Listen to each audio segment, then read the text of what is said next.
Welcome to Best for the World Broadcast 2025. My name is Monica Falsen, and I'm sitting here with Anna Uganda, live from Portugal. Welcome, Anna. Thank you so much. It's lovely to be here with you, Monica. And I've heard that you haven't got the nicest weather in Portugal today. No, it's like became a Swedish way of speaking about the weather that we usually do in Sweden. You never Yeah. do that here, but suddenly you talk about the weather because it hasn't been like this in like 40 years or something. That it's raining and storming for several weeks. Oh, yeah. Tell us, why are you in Portugal? Well, I lived as a digital nomad since 2016, winter time. So I actually just posted on my Facebook if there's a place and an apartment I can rent during this winter. And someone from school actually called me and said, yeah, we have an apartment. We haven't talked in like 35, 40 years or something. And I got to rent their apartment. So that's why I'm in Portugal, in Algarve, Lagos. Oh, in Algarve. Yeah, Yeah. nice, nice, nice. I haven't been there and bathed in the sea there, but I heard it's very cold. Well, I winter swim in Sweden, Oh, so it's like it's it's totally warm. okay. It's totally okay here. Okay. Okay. Yeah. We are going to talk more about your life and where you are. It's very nice to have you here because I've seen you in TV, in the TV show Gladiator. Mm. Why don't we start there? You were a gladiator. How was that? Yes, I was. Well, it started off like I was actually headhunted for that because I was competing in the World Championship in fitness. So that was why I ended up in the Gladiator show. But it was super amazing to just see how everything works behind the cameras and the whole crew that needs to be there. And it was also when you are there, you're in a kind of a bubble. You don't understand that it's actually 1.5 million people going to look at it later on. But you have this, you have people there, of course, watching the show when we are recording and stuff. But it was a really it was a really nice experience to have, definitely. Yeah, I like to see the show with my kids because the kids Yeah. loved it, of course. But isn't it you were competing in fitness? It's a completely different thing than really the aggressive thing in Gladiator. How do you? Is it adrenaline or what happens when you So just yeah? yeah, so the I think both has to do with competition, and I think it's because my role was also an exhibitionist. I was not angry. I was very like I'm flirting with the judge, and I'm like I'm playing around. So it was not so aggressive in the sense of who I was as the character.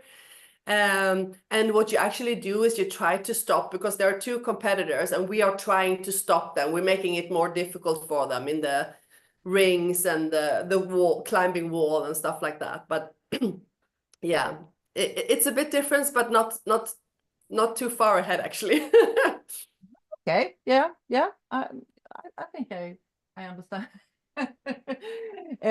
How many years is it since you were in the Gladiators? Yeah, that was 2000, 2001, but we recorded, so I recorded the first three shows that was in Sweden with Gunde and Agneta Sjödin.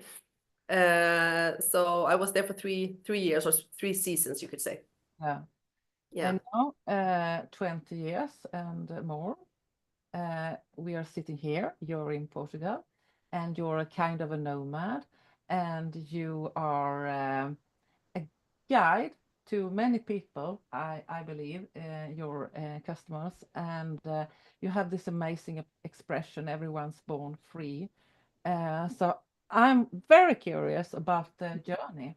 What about the journey? What happened from where you were then and to where you are now? Yeah, it was actually my last time when I came home from the Gladiators last show. We recorded 2000, so it was actually that year, but it came out 2001.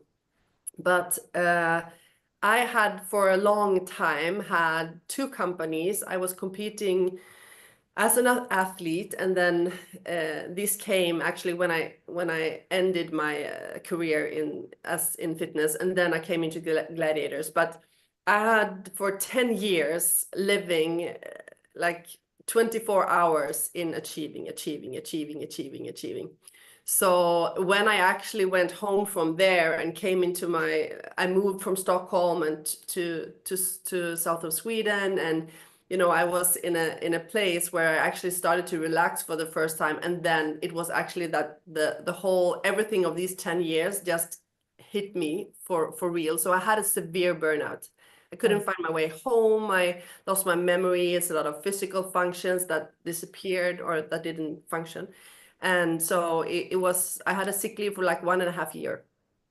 So 1.5 years. from It's that, very yeah. long, really. Yeah. And from that, it was actually from there, the total shift happened in my life that I had been, interested in spirituality for a very long time. And, you worked with mental training as an athlete and all that, but to go really deep and the subject of today, to be authentic, that was a total different thing. So I started off behavioral science, and then I went to a stress care course, and then I went 4 years to become a therapist, and doing breath work and yoga and all the different things, everything that could like take me. I got a nerd in personal development. I was like, what is this? Why this happened to me? And I really dig deep into it, and I've done that for 30 years or 25, 30 years now. And so it became a huge passion for me actually to discover everything. And then I went into leadership as well. So it was someone actually headhunting me from a place where I was and into Volvo, Sony Ericsson, IKEA. And then I went into all kinds of educations within that, IGL, as we say in Swedish, the human element, and all kinds of different leadership as well. So I've been working with team and leadership and management in organizations for a long time. So I was there with that company for 1 year, and then I started off my own, and then IKEA kept me and E.ON kept me. So then, yeah, I just continued having an amazing time during those years. You make it sound so easy. If you're well, you're on a sick leave for 1.5 years, and then I did that, and that, and yeah, okay. No, I know it wasn't like that because I know it can't be like that. If you're 1.5 years, it's a long time, and it takes time to rehabilitate and to find the way home. Absolutely. And one more question. You said you became a nerd. Isn't just it another nerd? Because you were a nerd. You were a nerd in fitness, and you are obsessed with obsessed. No, that's not a good word. Engaged in what you do, and now you are engaged, but in something else. So you just changed the focus. Is it right, or? Yes, partly it's right. I think if I do something, I'm quite, I have a strong will. I'm quite into, giving 100%. But even when I say that, that could be actually giving 100% to just be, or to have a meditation, but not in the way, because there's a huge difference between, when you try to perform, or if you're being, it's a total different thing. So I could say that was the shift from being an achiever and performing for other people's acknowledgement and confirmation, and I'm a good girl, and if I'm good, I'm also loved, and that association was the one that I worked myself hard actually to not have. It's like you take all these layers and layers off, so you can actually come closer and closer to your true essence within. And from there, it's not about achieving, it's about beingness. But yes, I'm determined in, like, I have my routines. I have my 1 hour in the morning. If I don't have it, I don't feel good. I don't, because that has become a new part of my life. But the big difference now is that it's not from fear, it's from my love to myself. That sounds wonderful. Does it make sense of what you? I think it Yeah. makes sense, absolutely. If we go back a bit, when you were the achiever kind of people, did you do that for a lot of years? How old were you when you were in the Gladiators? Have you been working out for a very long time? So I got my first horse when I was 7. We had 11 horses all together. And my father said, if you're gonna get a horse, your own horse, you need to take care of it as, it's you can't like, it's a living being. So, and I took that very precise. Yeah. So I took responsibility very early. Both my parents were entrepreneurs. So me and my brother also took a lot of self-responsibility very early as well. And then I started riding in horses, ours and also others. I started competing as very young. So I started my first company when I was 18. So when I was about 30 something when I had my burnout. Yeah. Okay. Yeah. Yeah. Then it had been a lot of years of Yeah, achieving part, definitely. really. Definitely. But what would you say that 1.5 year, and then you're making your way to the being part? It's really good. It's good to hear you say being, because we are that with the company that have this podcast, is Emprogate, and we have our visions. It's called the being. So Beautiful. it And is. we are not human doings, we are human beings. It's Yeah. also, Yeah. So it's lovely to hear the word being, because we talk a lot of being, yeah, important. nice. But where did you start from, being that person that can't do anything, to work your way through it? What do you remember, a time or a place or a person? Do you remember something that like made a difference? So I could say, you usually say you need to hit rock bottom before you can rise, or like through the ashes. And I had I never had like a panic or death panic attack or something. And I got one of those in my moving, I sold all the companies. I split up from my relationship, sold the farm. I started off in a 1-room apartment with nothing, like a blank sheet. So, when you attach yourself to different titles, I was no longer the gladiator. I was no longer the elite competitor. I was no longer the entrepreneur woman. I was no longer the partner or in the relationship.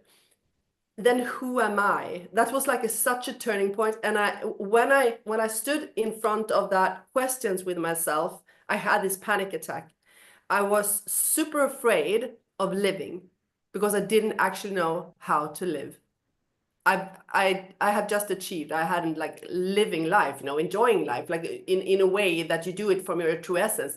I mean, I had a lot of fun in life also, of course, but from another part of myself. So the shift was there. So I was super afraid of living, but I was also super afraid of what that part of me that got the panic attack would do.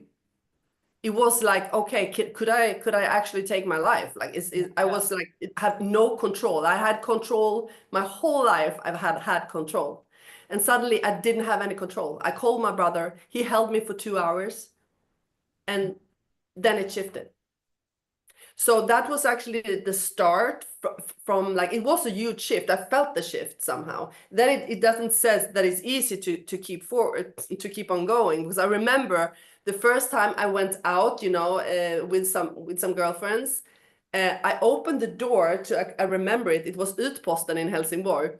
And I opened the door and I was like, it felt like everyone, of course, everyone wasn't looking at me, but it felt like I stood there naked, like I'm nothing of what I was before. So how do I speak to people when I'm not that? How do I like express myself? So it was a lot of, you know, struggling and learnings and stuff like that. What helped me a lot was that I went to the stress care, and I went to the my education for 4 years. That's experience based. We had like 100 hours of therapy. Of course, that helps a Yeah. lot. So it was definitely a journey back. So yeah, I remember one since you asked about a particular situation, and I remember when I went out through the education, and I had my clients, and we had handledning. I don't know, how do you say that, like facilitation with yeah. Yeah, I think you Yeah, can say mentoring as a therapist. yeah. So I was sitting there, and they asked the question about what's the most important of the change or something, and it was like an epiphany. I was like, I feel safe. I feel safe, and I feel faith. Faith. Yeah. Yeah. And I understood that I have actually never felt safe with just myself, you know, being me, going on my own to a restaurant, or going on my own to a movie, like on the cinema or things like that. And suddenly it was like, okay. And, you know, then I also started to travel the world. And I also, like, when I say I challenge myself in different ways, for example, my need of control, I actually decided I wanted to drive motorcycle to the Sahara Desert. And I was super scared. And I was like, okay, I need to pack one bag, you know, one bag you have when you go from the supermarket. That's all you have. That's all you can take on the motorcycle for like, what is it, 5 weeks or something. And packing that bag. And the thing was that I didn't have a driver's license. So I went into the, I went into the, I went into the, yeah, the driver's license Yeah. place. And I said, like, this date I'm going to Africa, so I need a license. And they said, no, it doesn't work like that. I said, but is it possible that I have it? And say, yes, it's possible. Okay, let's shake hand on that. So I had it some weeks before, and then left for the Sahara Desert. It was like amazing. And that's also where all my travel started. That, okay, I want to see the world. I want to explore everything that I said I'm going to do later. I'm going to do later. I'm going to do later. That's what I actually could do. So, yeah. It's fascinating. I've heard this from other persons that I interview, that they're super scared of something, so I have to do it. And for me, it's like, why? I, why? If you're super scared of something, going to the Sahara Desert, I think it's a long way there. It can happen. Yes. There are super scary animals on the way, and it's hot, and it's yeah. I have a hard time say to myself, I want to do something that I'm scared the hell of me. What's the drives you? What drives you? Is it I can do it, or I will do it, or I want to do it, or what is it? I think like this, because it depends on, I mean, there's some things that I'm scared of that I have no interest of doing. And then those things I would never do. So I think like you will probably do the things that you're scared of, that you're intimidated by. You still want to do it maybe. So I think there's an urge there that you want something, but I was also so interested. That's why I say it was a passion. I was like, okay, how does the body function? Why did this happen to me? What is possible? And, you know, we say we use 10% of our brain. My God, there's so much to experience here. So I think that drive has also wanting me to know, in a sense, you know, I've been in the shamanic tradition and learning from shamans, like wise men and women. And even there, I could like imagine, like, I'm really curious about how I can say I was not curious at that time that I told you about before, but I can be like curious, like I'm so interested of seeing how the passing to another dimension is when we die. I can be super curious about it. I don't want to die, definitely not, like until I'm ready. But you know, it's those things that are interesting for me. And I also, for example, I went to a breatharian education where you actually learn to live without food. Because you have the energy that we have in our body can actually access energy from life source, you could say, instead of food. So I was without food for 1.5 months. And my teacher, he had went through a program when they were testing him, you know, on television and everything, and doing all the measures and everything, during a very, very long time, not eating and still gaining energy, because the system can learn how to grasp and take in the life force that actually is always around us. And that is also like, okay, so what's possible?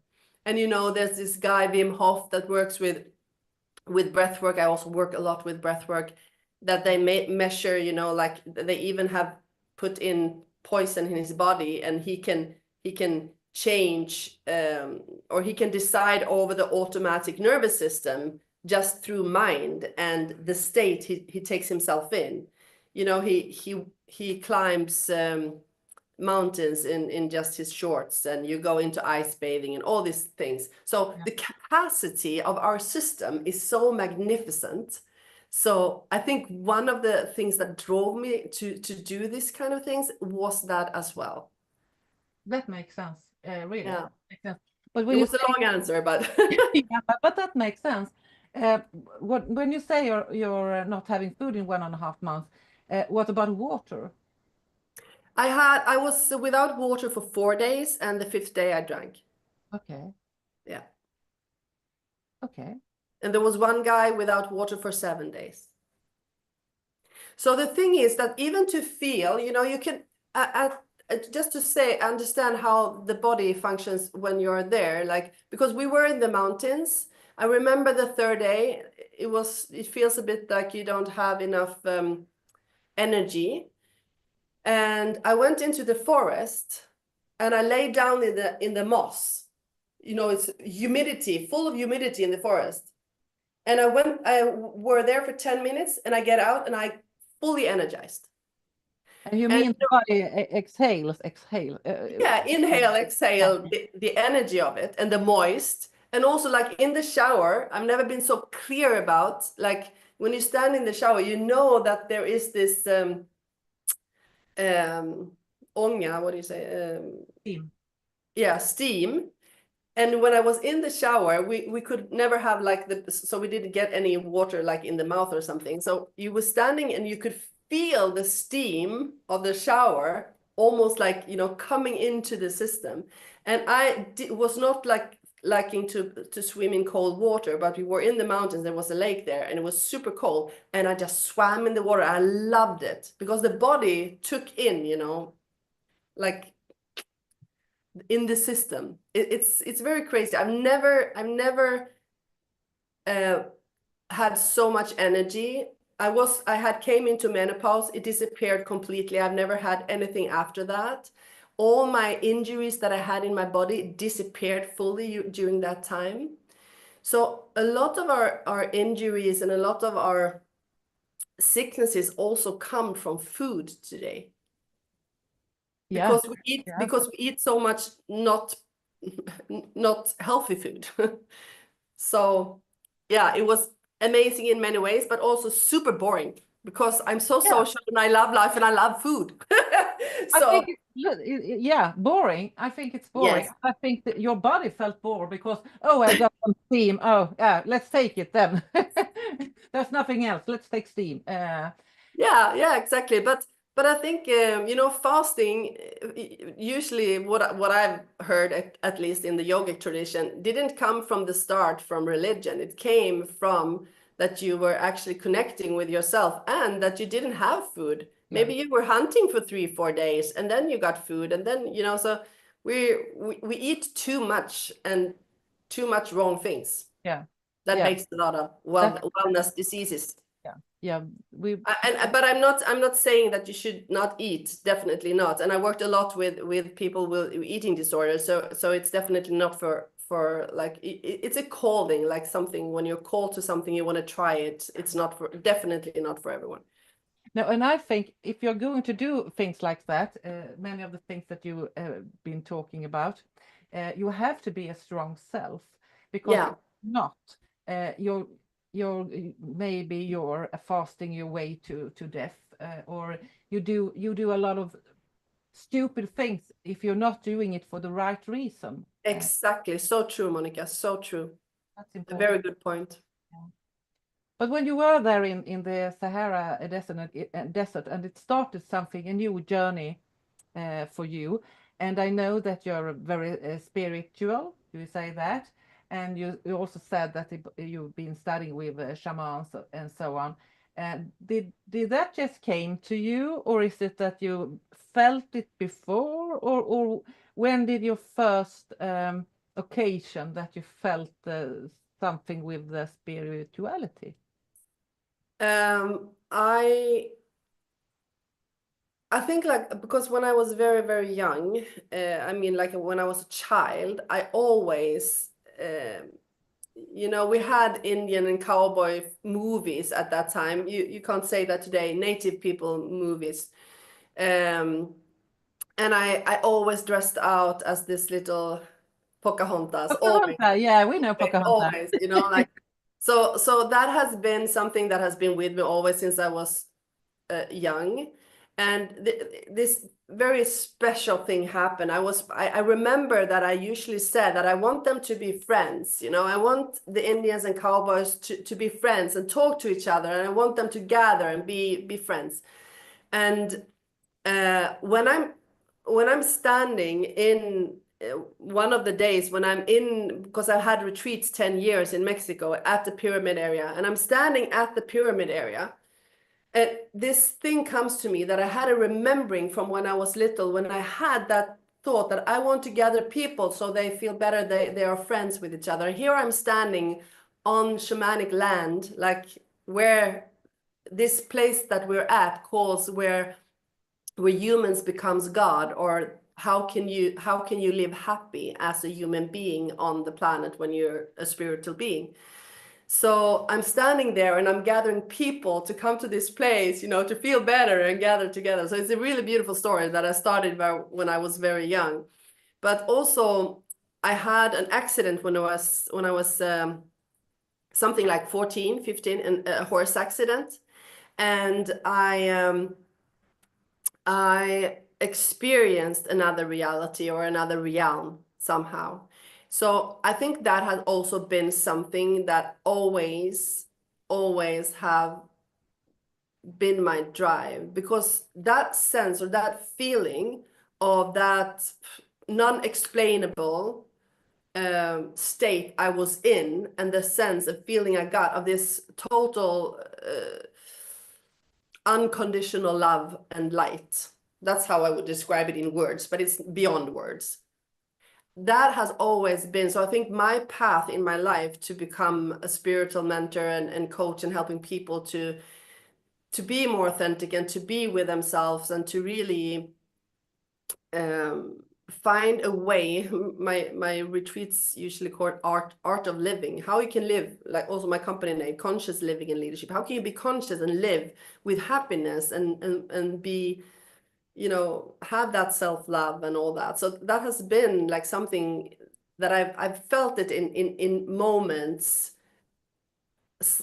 during some times, but to find that state, I think no human being can, but we can have it more and more, and we can, experience it more and more. And especially I think the consciousness is also rising on the planet, even if we don't look like that when we look out in the world. But a lot is happening that we don't see, that is underneath, where we never actually, you have these programs where you see all the good. I think also what his name that wrote the book about what's actually who died during COVID time.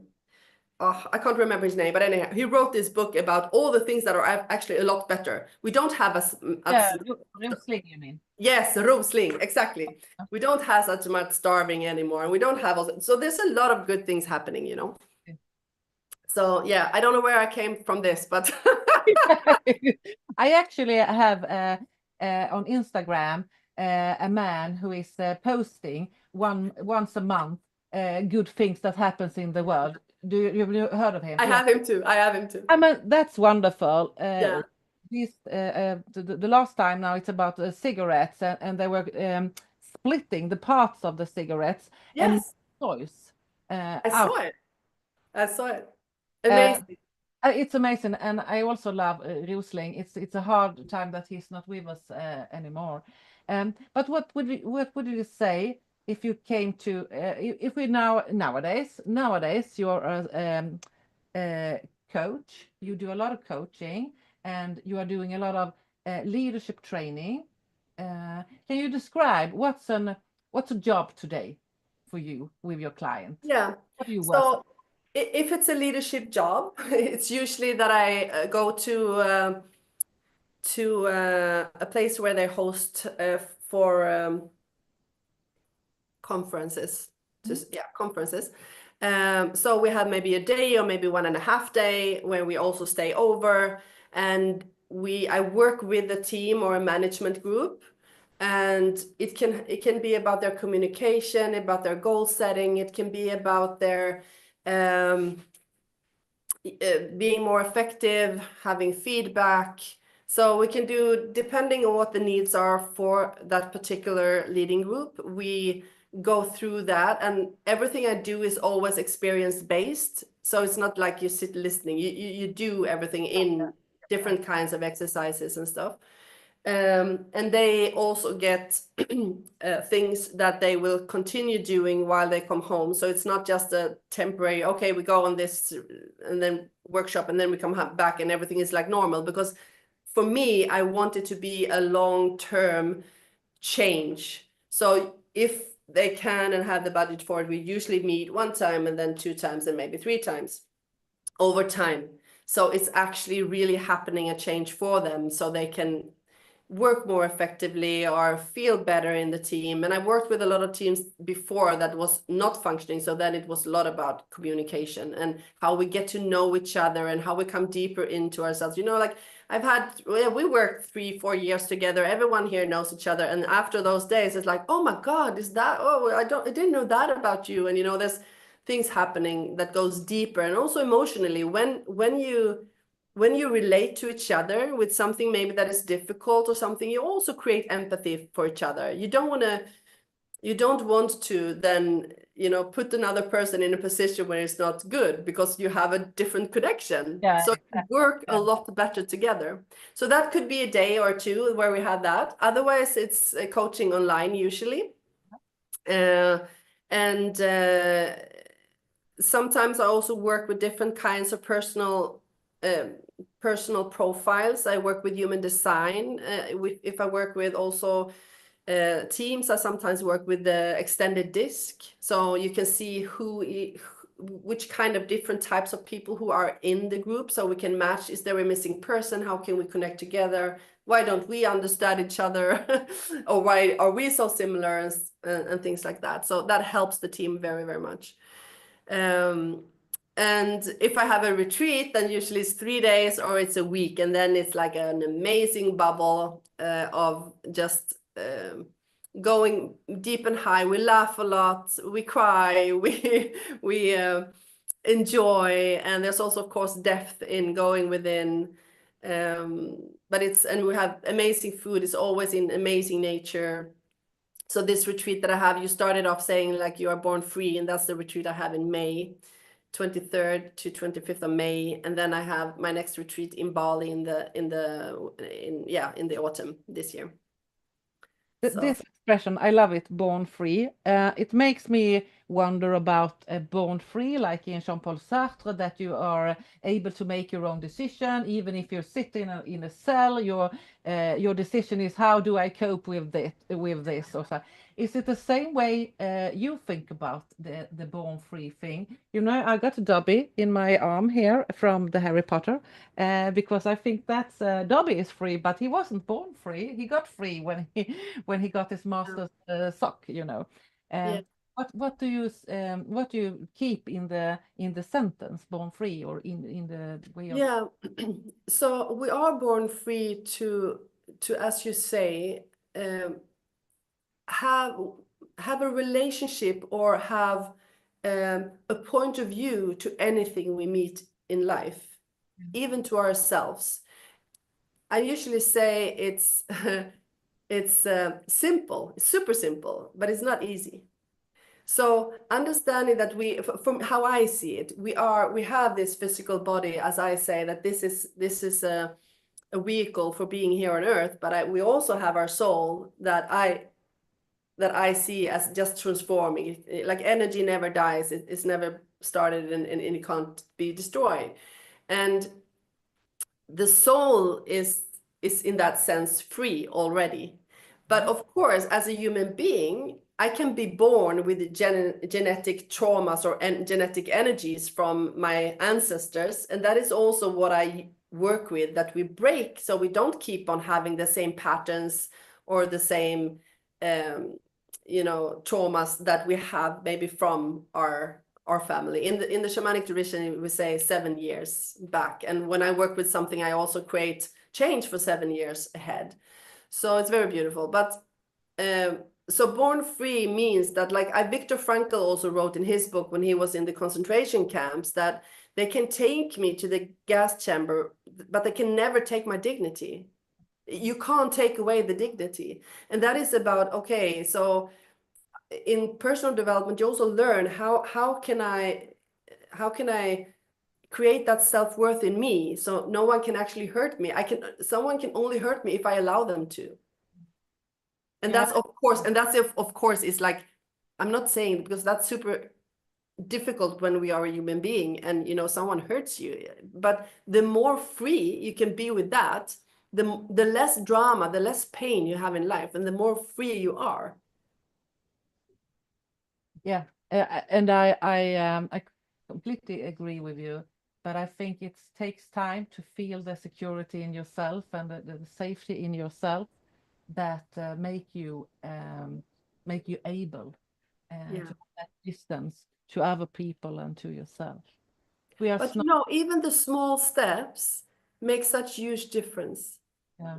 Like sometimes when I have deep connected breath work, it's a very transformative breath work. When you have 1 hour, sometimes people say like, this is 1 year or 5 year of therapy for me, because just the shifts and the small shifts you do have such impact that you feel that you want to continue. So the more you can be embraced and humbled in the transformation, because every people have resistance to the unknown. That's why it's so difficult for just getting people to start personal development. And that's why, how I see it, usually things happen to people and then they are forced into some kind of development. Yeah, of course. Because we don't do it naturally, because it's painful, it hurts, it's tough, but it's also so worth it. Yeah, of course it is. Yeah. We are soon we are going to end this session. I want to know, if I'm going to one of your retreats, what can I expect? You said a huge bubble. Is it spirituality? Is it yoga? Is it talking? It's a lot of things, I think. Yeah, it's a lot of things.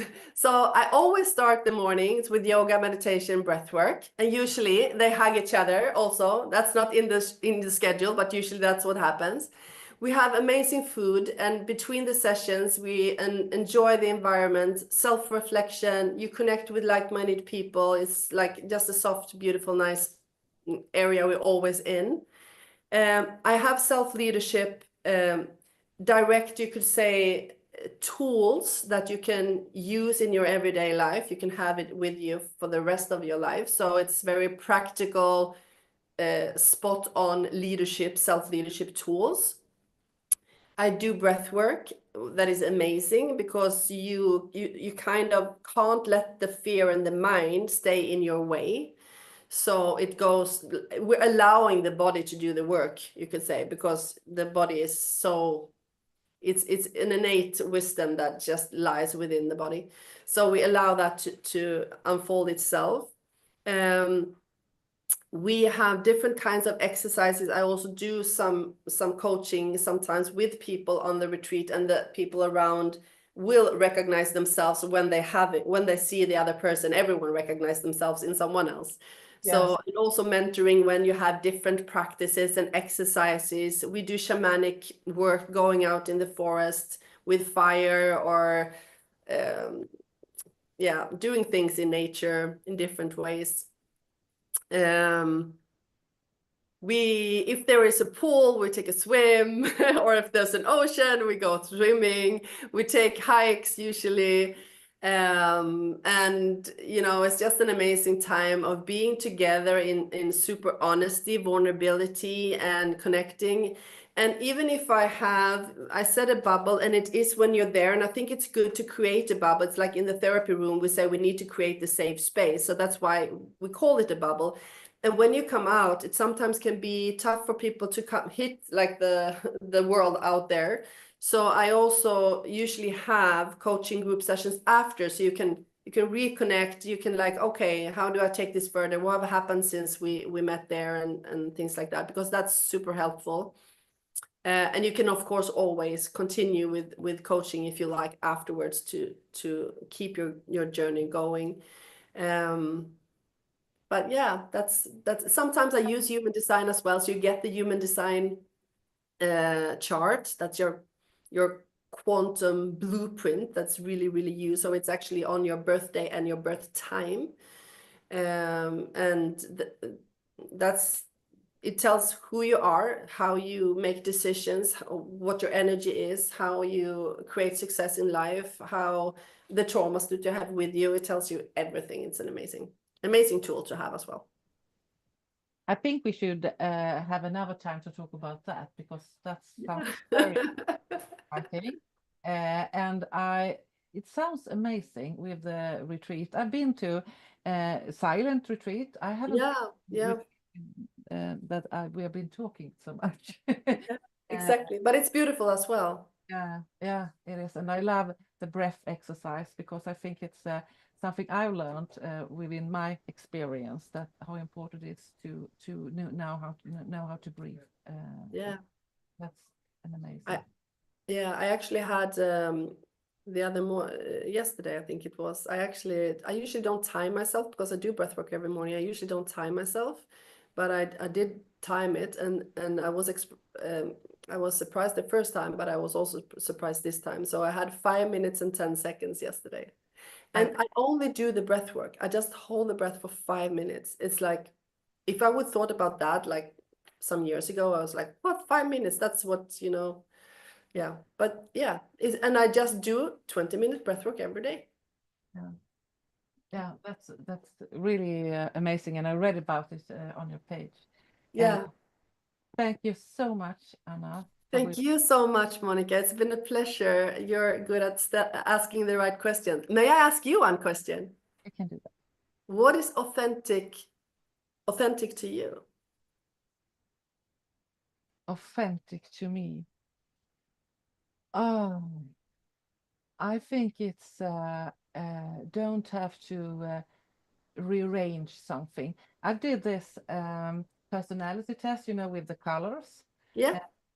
Red, blue, green, and red, green, blue, yellow. And I'm yellow. And I'm just yellow. And the person who made this test to me said that's not very often a person is just one color, and it's not different between the work person or the private person. And I think that's something that I want to be. I want to be the same person. Of course, you have to be professional sometimes. Yeah. But that's a different thing. I want to that if you meet me, I'm the real one you meet. Yeah. And when you meet me another time, it's also the real me. I can be different, but I want to be true to the people I meet. I think it's important to me. Yeah, nice. Beautiful. Thank you. And we're going to post some links on the Sendny, as I can't remember the name right now. so they can reach you in your website and in the retreat that you're going to have in Sweden in May, and you're going to have one in Bali in the autumn. Yeah. Really lovely. So thank you so much. Thank you, Monica. It's been a pleasure. Good luck, and I hope to see you in Sweden when you get here. Yes, thank you so much. Bye-bye. Say hi to the sun for me. I will. Say hey to the rain. Yeah. Thank you so much. Take care. Bye-bye. Take care. Bye-bye.